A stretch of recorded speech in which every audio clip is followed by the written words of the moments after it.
Ang Vice President, kasi nasa batas naman yan na kasama sila dyan, sila ang maggagabay, sila ang a-advise, sila ang magbibigay ng guidance kung ano yung mga strategies, kung ano yung mga dapat gawin, like even the former presidents, para sa inyo.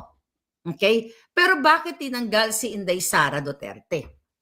Okay? Tinanggal si Pangulong Duterte, tinanggal si Erap. Baka kasi pinagdudahan itong si Erap at saka wala na si Erap, mahina na yan eh. Si GMA na baka, sila ay magkasundo ni Inday Sara sa kung ano man ang kanilang mga layunin. Di ba? Yan ang nakikita natin dyan. Ngayon, sila dapat ay magkakatuwang, sabi ko nga, lagi nilang sinasabi yan, to ensure panatilihin ang seguridad ng Pilipinas, ang ekonomiya ng Pilipinas, palakasin ang ating bayan, protektahan ang ating mga mamayan, protektahan ang ating teritoryo. So ganyan ang ibig sabihin yan. Pero bakit tinanggal si Sara? Para hindi siya magkaroon ng access. Yan exactly ang naikwento sa atin ng ating putingas even before that reorganizing na yan. Talagang nakita nyo naman, di ba? 4 na impeachment ang hinain ng mga buwaka ng Ginimes. Okay? Pero, anong ginagawa nila? Hanggang ngayon, hindi nila matinag-tinag si Sara Duterte. Yung National Security Council na yan, kasama dyan ang trabaho ng mga ahensya ng gobyerno para manmanan ang ginagawa ng mga makakaliwang grupo o yung mga nagpapalaganap ng mga terorismo sa bayan natin. Look at now the Congress.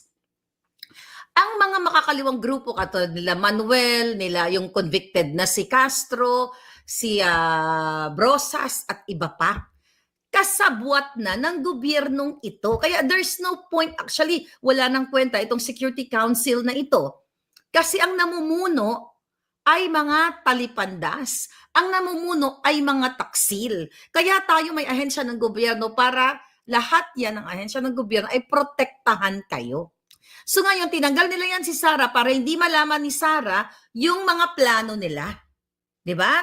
Ang purpose niyan to consult GMA kasi GMA, Pangulong Duterte dapat na o ano ba yung pwede mong maigabay former president kasi ikaw ay eksperyensyado, 'di ba? Yung mga eksperyensya ng mga former presidents diyan ay makakapagbigay ng kanilang gabay or guidance depende sa kanilang experience na yung mga experience nung panahon nila katulad ni Pangulong Duterte dahil talagang grabe din ang gusto talagang patumbahin ang kanyang pamumuno like yung mga makakaliwang grupo. Pero sa panahon ni Bangag, may nakita ba kayong nagrarally na makakaliwang grupo na talagang hardcore katulad nung panahon ni Duterte? May nakita ba kayong mga media ngayon na sinasabing Marcos diktador, Lisa Tanas kidnapper, smuggler? May nakita ba kayong media? Wala. Kasi magkakasabwat na sila. So tatanggalin nila ngayon si Sara ang mga former presidents sa Inday Sara para hindi na malaman ni Sara at iba mga former presidents kung ano yung plano nila para patumbahin mismo ang sariling gobyernong kanilang pinamumunuan. Anong ibig sabihin ng patumbahin? The fact na si Marcos Jr. ay tinatransport via cryptocurrency. According to my source, ang pera ng bayan, national security issue yan. Hindi nila pinag-uusapan dyan na, talamak na ang krimen ngayon. May mga militar, recently may mga pulis na nagbarilan and everything. Okay? May mga tumutumba na lang, may mga nagagahasa, ganyan. Hindi naman nila pag-uusapan yan dyan na, pare, okay, sila dyan magkakakumpare yan. Nako, grabe na yung nangyayari sa atin, talamak na. Yung mga namatay noong baha.